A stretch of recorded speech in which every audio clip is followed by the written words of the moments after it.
गुस्सा कहते हैं कि बहुत बड़ी बला है। वैसे तो आपने सुना होगा कि लालच बुरी बला है, लेकिन मेरे नज़दीक गुस्सा उससे भी बड़ी बुरी बला है। और दोस्तों, मुझे ये लगता है कि हमारी जितनी भी जेल भरी पड़ी हैं या हमारी ज़िंदगी में जितनी भी परेशानियां हैं, गुस्सा जो है उनमें सबसे ज़्यादा अपना किरदार अदा कर रहा है। यानी कि ये सब कुछ गुस्से की वजह से है। मेरे एक बहुत प्यारे दोस्त हैं, उनका एक बार जेल में जाने का इत्तेफाक हुआ तो उनको वहाँ पे एक कैदी घूमता फिरता नज़र आया जो कि उनको जानता था।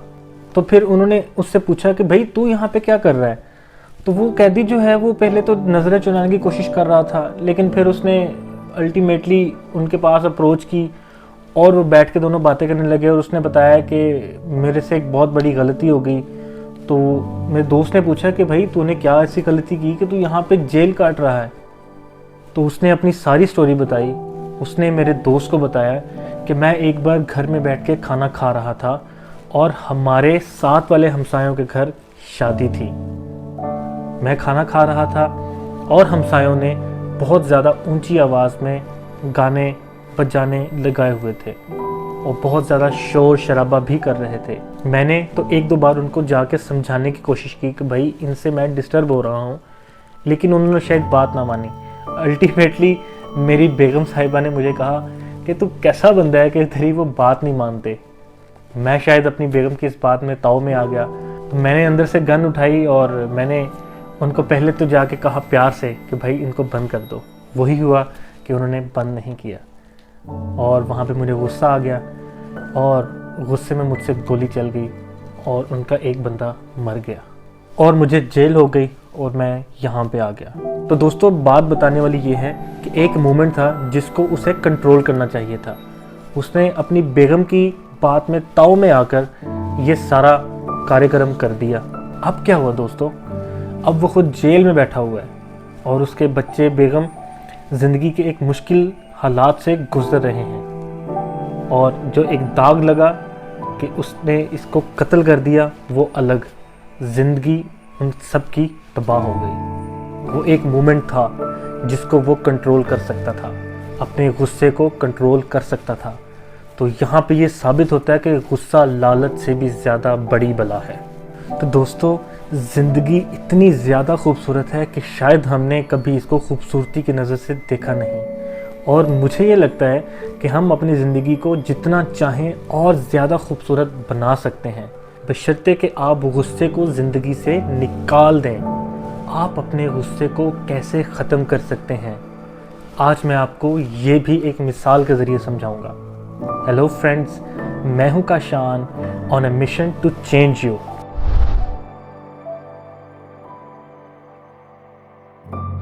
दोस्तों, कहानी कुछ इस तरह है कि एक छोटा बच्चा होता है जिसको बहुत ज़्यादा गुस्सा आता है, लेकिन उस बच्चे के जो वालिद हैं वो बहुत समझदार होते हैं। वो अपने बच्चे के लिए एक लकड़ी का तख्ता लेकर आते हैं और बच्चे को कहते हैं कि बेटा, अगर तू अपने गुस्से से छुटकारा पाना चाहता है। तो बेटा आगे से कहता है, जी अब्बा जी, मैं अपने गुस्से से छुटकारा तो पाना चाहता हूँ, लेकिन मुझे समझ में नहीं आता कि मैं इसको कैसे करूँ। तो अब्बा जी उसे बताते हैं कि बेटा, जब भी तुझे गुस्सा आए, तूने एक कील उठा के इस लकड़ी के तख्ते में ठोक देनी है। लेकिन दोस्तों, वो कील बहुत मोटे थे और हथौड़ा भी बहुत भारी था। बच्चा अपने अब्बा जी की बात पे अमल करता और उसको जब भी गुस्सा आता वो कील उठा के लकड़ी के तख्ते में ठोक देता। पहले दिन उसने 27 कील ठोकी, क्योंकि हथौड़ा बहुत भारी था और कील बहुत मोटे थे। 27 कील ठोकने के बाद उसके पूरे बाजू में दर्द शुरू होने लग गया। उसने अब्बा जी से कहा, अब्बा जी, मैंने आज 27 बार गुस्सा किया और मैंने 27 कील ठोक दिए।